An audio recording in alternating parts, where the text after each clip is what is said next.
नमस्कार। Habitat society services के इस ट्यूटोरियल में आप सभी दोस्तों का स्वागत है। आपको याद दिला दूं कि ये ट्यूटोरियल सोसाइटी के सभी ऑफिस बेयरर्स, कमिटी मेंबर्स और सोसाइटी मैनेजर्स के लिए एक जरूरी लर्निंग और रेफरेंस टूल है, जिससे आप अपने डिसीजन मेकिंग और आपके सोसाइटी के डे टू डे फंक्शनिंग को एफिशिएंटली पूरा कर पाएंगे। तो शुरू करते हैं हमारा आज का वीडियो। इस वीडियो में हम देखेंगे clause 7 Members, their rights, responsibilities and liabilities, Part 1। इस पार्ट में हम कवर करेंगे clause A, Classes of Members, Bylaw number 16, B, Eligibility for Membership, Bylaw number 17 and 18, C, Conditions for Membership, Bylaw number 19, 20 and 21, and D, Rights of Member, Active Member, Bylaw number 22। Clause 7A, classes of members, bylaw number 16। Bylaw number 16 के तहत society में दो types के memberships होंगे। एक members, जिसमें included हैं associate members, और दो nominal members. Clause 7B, eligibility for membership, bylaw number 17। सिर्फ इन्हीं इंडिविजुअल्स को सोसाइटी में मेंबरशिप दी जाएगी। एक इंडिविजुअल जो इंडियन कॉन्ट्रैक्ट एक्ट 1872 के अंडर कोई कॉन्ट्रैक्ट करने के लिए एलिजिबल है। एक फर्म या कंपनी जो किसी भी वैलिड लॉ के अंडर बनाई गई हो, या एक सोसाइटी जो एक्ट के अंडर रजिस्टर्ड हो या जो डीम्ड टू बी रजिस्टर्ड हो। स्टेट गवर्नमेंट या सेंट्रल गवर्नमेंट, कोई लोकल अथॉरिटी, एक पब्लिक ट्रस्ट जो किसी भी वैलिड लॉ के अंडर रजिस्टर्ड की गई हो। बी, एक माइनर या अनसाउंड माइंड वाला व्यक्ति जो डिसीज्ड मेंबर के शेयर्स इनहेरिट करता है या नॉमिनेट किया गया है, तो अपने लीगल रिप्रेजेंटेटिव के थ्रू सोसाइटी की मेंबरशिप के लिए एलिजिबल हो सकता है। ऐसे इंडिविजुअल को प्रॉपर एप्लीकेशन और जरूरी अंडरटेकिंग्स या डिक्लेरेशन सबमिट करने होंगे।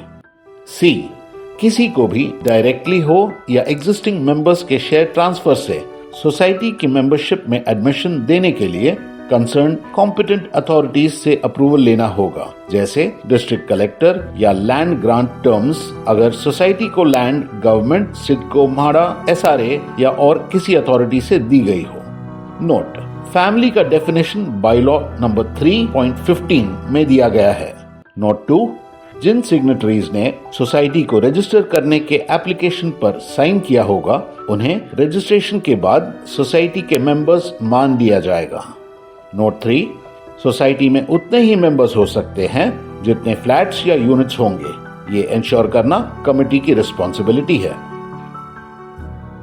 Clause 7B, eligibility for membership, bylaw number 18। एक फर्म या कंपनी, एक रजिस्टर्ड सोसाइटी या registered cooperative society, local authority, state, central government या पब्लिक ट्रस्ट, इन सब सोसाइटी के मेंबरशिप के लिए एलिजिबल हो सकते हैं।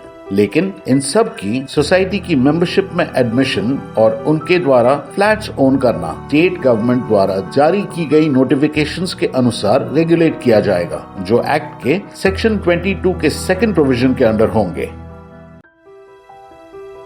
Clause 7C, conditions for membership, bylaw number 19। Point A, किसी भी एलिजिबल इंडिविजुअल एप्लीकेंट को सोसाइटी की मेंबरशिप देने के लिए एप्लीकेंट को नीचे दिए हुए कंडीशंस को पूरा करना होगा। 1, एप्लीकेंट ने अपनी मेंबरशिप के लिए एप्लीकेशन के साथ सोसाइटी के कम से कम 10 शेयर्स की पूरी वैल्यू पे की है। 2, एप्लीकेंट ने 100 रुपए की एंट्रेंस फीस पे की है। 3, अगर एप्लीकेंट या उनकी फैमिली के किसी भी मेंबर का सोसाइटी के एरिया ऑफ ऑपरेशन में कोई भी हाउस, प्लॉट या फ्लैट है, तो उसके बारे में डिटेल सबमिट की है। 4, एप्लीकेंट ने अंडरटेकिंग सबमिट की है कि फ्लैट या यूनिट वही पर्पस के लिए यूज किया जाएगा जिसके लिए परचेज किया गया है। 5, एप्लीकेंट ने अंडरटेकिंग सबमिट की है कि उनकी कोई इंडिपेंडेंट सोर्स ऑफ इनकम नहीं है। 6, एप्लीकेंट ने प्रोमोटर, बिल्डर या ट्रांसफरर के साथ की गई रजिस्टर्ड एग्रीमेंट की सर्टिफाइड कॉपी सबमिट की है। 7, एप्लीकेंट ने और कोई भी अंडरटेकिंग या डिक्लेरेशन सबमिट किया है जिसकी जरूरत सोसाइटी बायलॉज के तहत हो। 8, अगर सोसाइटी सिडको, माडा, एसआरए, एमएमआरडीए जैसे स्पेशल प्लानिंग अथॉरिटीज के जुरिसडिक्शन के अंडर रजिस्टर्ड है तो एप्लीकेंट को रिस्पेक्टिव एक्ट के प्रोविजंस और गवर्नमेंट या प्लानिंग अथॉरिटीज के डायरेक्टिव्स के अनुसार एलिजिबल होना चाहिए। नोट: अगर प्रमोटर बिल्डर अपने अनसोल्ड फ्लैट्स के लिए सोसाइटी की मेंबरशिप के लिए अप्लाई करता है तो उनको ऊपर दिए हुए पॉइंट नंबर्स 3, 4, 5 और 7 अप्लाई नहीं होंगे। पॉइंट बी: कोई इंडिविजुअल, फर्म या कंपनी जो एसोसिएट मेंबरशिप के लिए एलिजिबल है और जो एप्लीकेशन फॉर्म और 100 रुपए की एंट्रेंस फीस के साथ एप्लीकेशन देंगे, कमिटी उनको एसोसिएट मेंबर बना सकती है।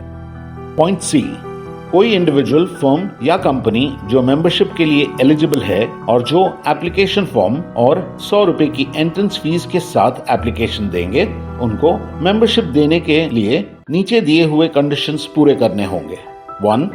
एप्लीकेंट ने सोसाइटी की मेंबरशिप के लिए प्रमोटर बिल्डर या ट्रांसफरर के साथ की गई अग्रीमेंट की सर्टिफाइड कॉपी और फर्म या कंपनी के रेजोल्यूशन की सर्टिफाइड कॉपी सबमिट की है। 2. एप्लीकेंट ने कम से कम 10 शेयर्स की वैल्यू और ₹100 की एंट्रेंस फीस पे की है। 3. एप्लीकेंट स्टेट गवर्नमेंट के सारे नोटिफिकेशंस पर कंप्लाई किया है। 4. एप्लीकेंट ने और कोई भी अंडरटेकिंग या डिक्लेरेशन सबमिट किया है जिसकी जरूरत सोसाइटी बायलॉज के तहत हो। नोट: अगर प्रमोटर बिल्डर अपने अनसोल्ड फ्लैट्स के लिए सोसाइटी की मेंबरशिप के लिए अप्लाई करता है तो उनको ऊपर दिए हुए पॉइंट नंबर्स 1 और 3 अप्लाई नहीं होंगे। Clause 7C, conditions for membership, bylaw number 20।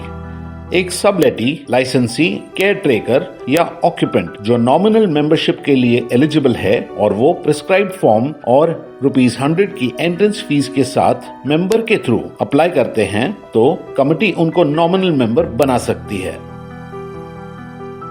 Bylaw number 21, membership application के हैंडलिंग, प्रोसेसिंग या डिस्पोजल का प्रोसीजर जो बायलॉ 65A से G तक दिया हुआ है, वो प्रोसीजर सेक्रेटरी और कमिटी द्वारा फॉलो किया जाएगा।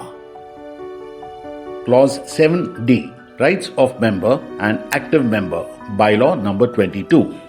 राइट्स ऑफ मेंबर: एक मेंबर को अपने अधिकारों को एक्सरसाइज करने का राइट होगा, लेकिन अगर मेंबर ने सोसाइटी को मेंबरशिप के लिए रिक्वायर्ड पेमेंट नहीं की है या सोसाइटी में रिक्वायर्ड इंटरेस्ट एक्वायर नहीं किया है तो वो अपने अधिकार का उपयोग नहीं कर सकता। 2. अगर सोसाइटी मेंबरशिप राइट्स एक्सरसाइज करने के लिए रिक्वायर्ड मिनिमम कंट्रीब्यूशन जैसे शेयर कैपिटल को बढ़ाती है तो सोसाइटी को अपने मेंबर्स को नोटिफाई करना होगा और उन्हें नए रिक्वायरमेंट को पूरा करने के लिए एक रीजनेबल टाइम देना होगा। बी. एक्टिव मेंबर: एक मेंबर को एक्टिव मेंबर कहलाने के लिए उनको नीचे दिए गए हुए कंडीशंस फुलफिल करने होंगे। 1. मेंबर ने गए 5 कंसेक्यूटिव सालों में कम से कम एक जनरल बॉडी मीटिंग अटेंड की है। अगर मीटिंग्स को अटेंड ना कर पाने को जनरल बॉडी मीटिंग में कंडोन किया गया हो तो ये पॉइंट अप्लाई नहीं होगा। 2. उन्होंने सोसाइटी में फ्लैट या यूनिट परचेज किया है। 3. उन्होंने सोसाइटी के मेंटेनेंस और अदर चार्जेस रेगुलरली पे किए हैं। 4. जो मेंबर एक्टिव मेंबर नहीं है वो नॉन एक्टिव मेंबर होगा। 5. सोसाइटी हर फाइनेंशियल ईयर के अंत में मेंबर्स को एक्टिव या नॉन एक्टिव मेंबर के रूप में क्लासिफाई करेगी। 6. सोसाइटी हर नॉन एक्टिव मेंबर को उनकी क्लासिफिकेशन के बारे में हर साल 31 मार्च के बाद 30 दिन के अंदर कम्युनिकेट करेगी। 7. अगर मेंबर की क्लासिफिकेशन को लेकर कोई डिस्प्यूट हो तो कम्युनिकेशन की तारीख से 60 दिन के अंदर रजिस्ट्रार के पास अपील की जा सकती है। 8. एक नॉन एक्टिव मेंबर को एक्टिव मेंबर में दोबारा क्लासिफाई किया जा सकता है जब वो बायलॉ नंबर 22C के अंडर दिए गए कंडीशंस को पूरा करेगा। तो आज के लिए बस इतना ही। अगले सेक्शन में हम आपको बताएंगे clause 7, members, their rights, responsibilities and liabilities, part 2, जिसमें हम कवर करेंगे E. Getting copy of the bylaws, audit reports, inspection of books and records. F. Occupation of flats. G. Restrictions on rights of associate and nominal members. H. Resignation of membership. और I. Nomination by members. फिर मिलेंगे अगले section में। Habitat society services से जुड़ने के लिए धन्यवाद।